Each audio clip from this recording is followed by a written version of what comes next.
Светоци сме дека високите температури во овие летни денови предизвикуваат вртоглавица, замори, главоболка кај одредени групи на граѓани. Поради ова поразговаравме со доктор Страхил Тодоров, кој што упати мерки и препораки за тоа како треба да се заштитиме од високите температури и што треба да превземеме во такви или слични ситуации. Се препорачува граѓаните да носат полесна облека, посветла облека, да биде таа изработена од памук.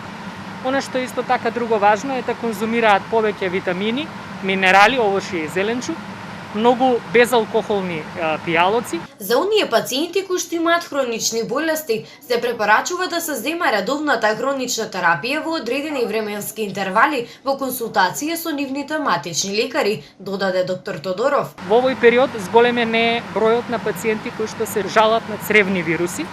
Често пати тоа се случува како резултат на несакано труење со храна, па би сакал да апелирам до граѓаните на општините Велес, Градско и Чашка, соодветно термички да ја приготвуваат храната и онаа храна која што е сурова, соодветно да ја мијат под голем млас на вода, со цел да можат сето она кое што го има на самата храна или внатре во храната да биде термички или со механички со воден млас уништен.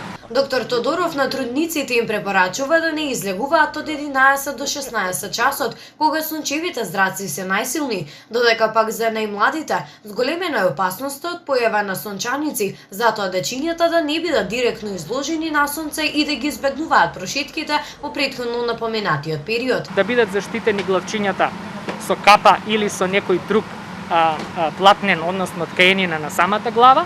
И оно што исто така сакам да истакнам е тоа дека оние кои што работници мораат да работат во текот на овој период од 11 до 16 часот на отворено, да имаат почести паузи, кои што почести паузи секако ќе ги прават под сенка со цел да можат да не го изложуваат својот организам во голема мера на директното влијание на сончевите зраци.